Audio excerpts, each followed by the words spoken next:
This is a story of a dresser that was about to head into the trash. It was kind of a what was I thinking moment as it needs a ton of work. Lots of peeling paint, peeling veneer, missing an entire foot off the bottom of it. I'm going to have to make a new thing for that. All in all, not in good shape. That was not enough. One of the drawers was broken. I had to glue it back together, and then I can get started. I used my heat gun to remove some of this veneer. You can use steam. It didn't work on this, so I'm just using a chisel, and I lightly have to go over with some Bondo where that veneer pulled up, and I will use Bondo on all the other areas. So you just want to use a little of it or a hardening cream and just like a pea size of the cream in there and mix it until it's blue color. Allow it to dry and then give it a really good sand. Once that's all done and it's painted, you won't be able to know the difference. I decided I needed to strip the paint off as well. I'm using citrus strip. I just poured it into a big aluminum pan, and in 30 minutes it will look like this, all gooey. Cleaned all this up with mineral spirits, and I'm moving on to the next step. Back to that missing ball on the leg again.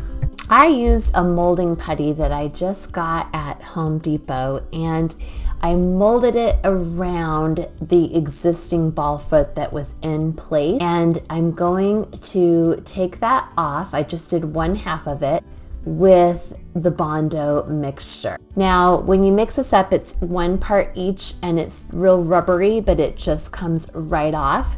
And I happen to just have the right exact block size from a piece of scrap wood that was the same diameter as that block of the remaining leg. And then I'm gonna press that in there, and that's going to give me what I need to make this fake foot.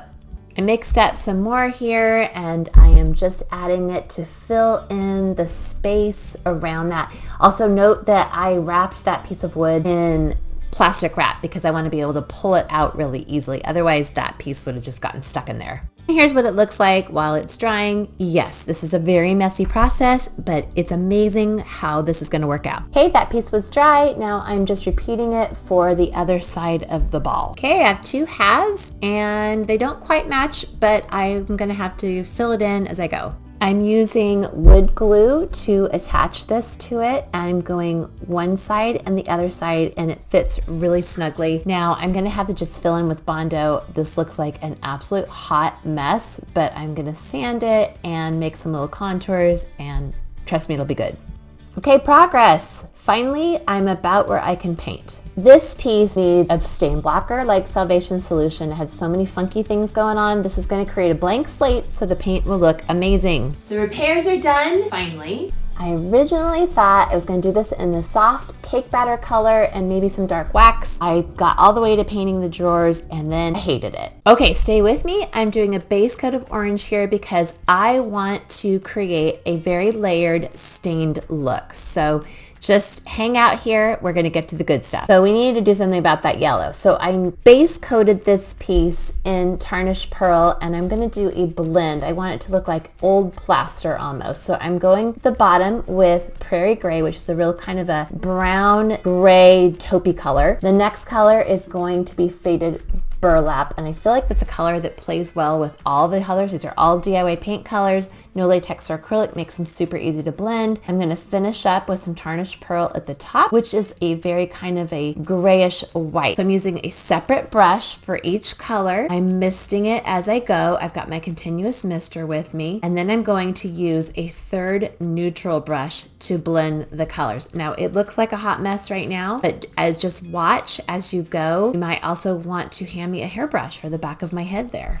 So I have all the colors on. I'm using the DIY Paint Multitasker, still didn't brush the back of my head, and I'm using that to blend. So I'm working side by side with my continuous mister, and I'm working while the paint is all still wet. I'm also using the Smoothie to kind of just get rid of some of those brush strokes. It's good to have multiple brushes around when you're doing blending like this. The overall goal is you don't want to see where one color stops and starts.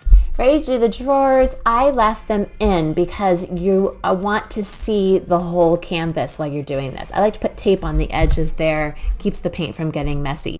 Repeating the same process, I'm getting it wet, base coating and tarnished pearl, and then I will do the exact same process again. This is why it's really important to have the drawers in and not try to do them separately, because you will have color weirdness if you try to paint this with them out of the dresser. Really pleased with the way this all came together. If you have not tried blending, I highly recommend it.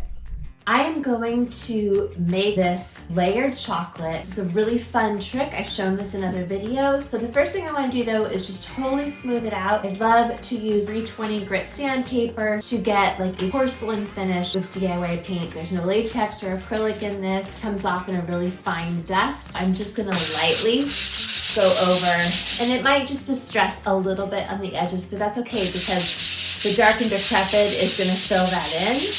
And it's gonna really look like, give the illusion of stained wood. I'm gonna do this super cool trick. I've been through so many iterations of this thing. I'll be so glad it's done. Before I put the dark and decrepit on to make this look like stain, I need to coat it with 1 coat of liquid patina from DIY paint. The DIY paint is absorbent. This is gonna create what I call my barrier layer. Now that the clear patina has dried, I'm gonna put the dark and decrepit over it, and I can move it around. I like to put it on with my water bottle nearby and brush it really lightly. I'm going over it with a wadded up cheesecloth. You can use a shop towel. I'm picking up any extra because I just want a thin coat on this. You can do as many coats as you want. When you go with this process by brushing on thin and picking it up, you're gonna end up with this gorgeous faux stain look. I'm doing the back of it, the same process, and wait till you see the transformation.